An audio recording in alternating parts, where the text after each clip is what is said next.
Hello mga trip, good afternoon. Ngayon pasyal kami ni Pong. Pupunta kami ng HOA. Yan. Yan, pinuntahan namin yung HOA. Yan. Homeowners Association. Nagpa-reserve tayo ng ano. Tawag dito. Kumuha tayo ng pwesto. Sana napagbigyan naman tayo. Kaya lang medyo nasa loob. Pero okay na rin. At least meron tayong pwesto. Pagpwestuhan tayo, makapagsimula tayo kahit paano.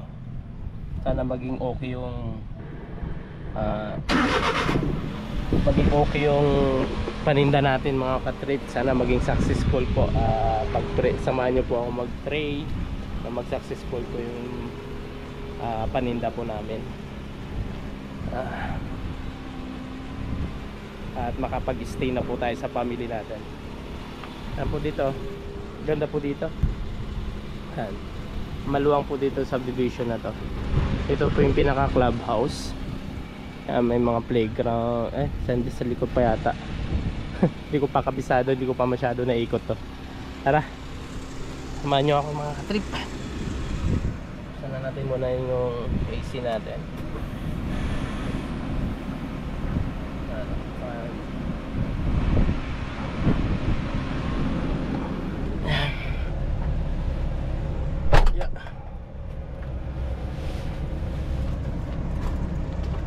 Sarado ko na lang pala. Sarado ko na ng air. Dito na lang. Open na lang natin yung window. Kaya medyo mahangin naman. Siyempre, seatbelt. Don't forget.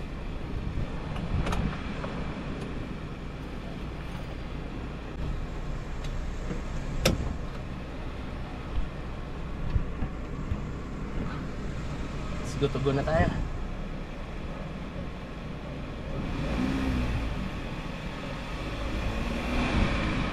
Bye. The ride with Pong.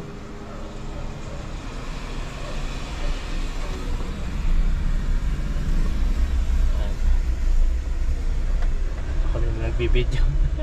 Solo flight. Pasok tayo dito. Dahan-dahan lang.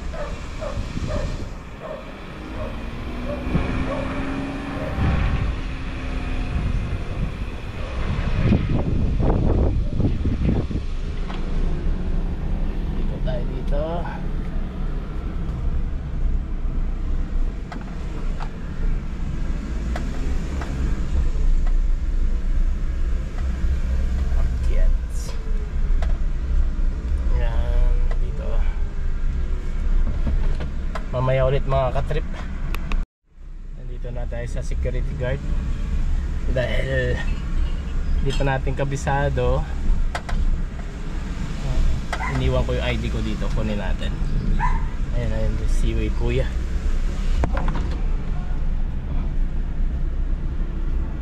Ayan.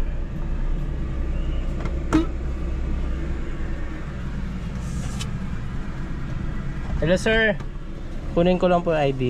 Thank you po.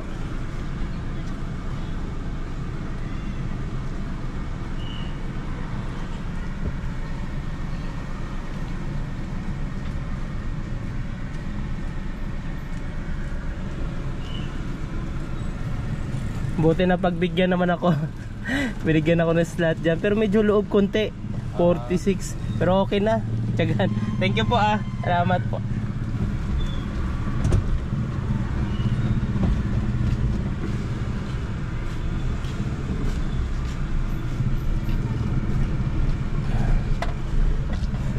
Ganda dito kasi paglabas mo dito subdivision, nandito na yung school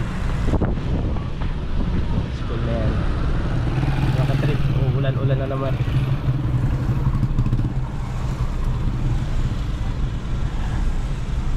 Ito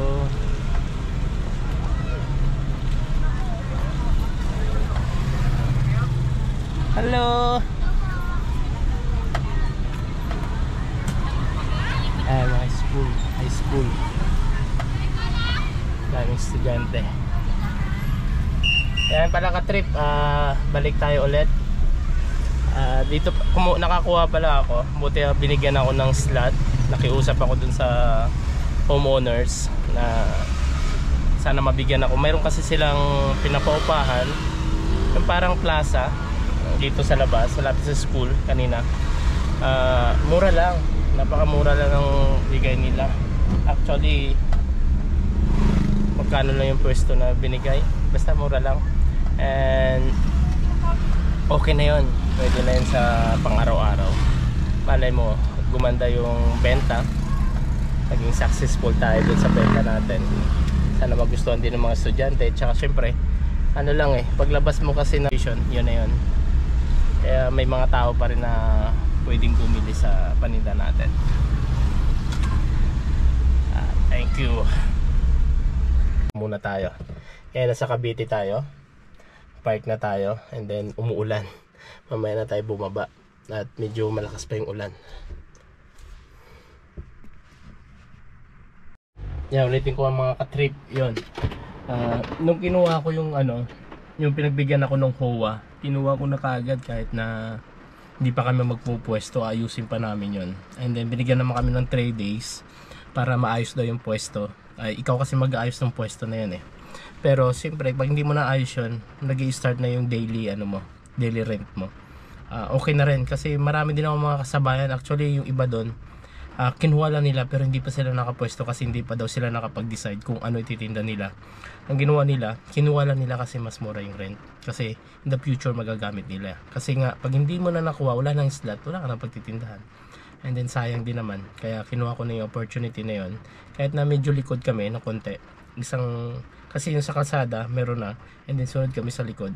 Okay na rin kasi open naman siya. Hindi naman talaga sinasara yon. Parang may makikita ka pa rin sa likod. Kaya kinuha ko na rin, ginrab ko na kasi sayang. And then kung ayaw nung sa harap, and then kukunin ko lang din in the future kung sakali, kung ayaw na nila. Pero sigurado hindi nila ayawan yon. Kaya nga yung iba nga 15 days, 1 month na nagbabayad lang sila ng rent. Pero kinuha na nila yung pwesto na yun. Yan, mamaya na lang natin tuloy ulit ang kwento. Thank you so much.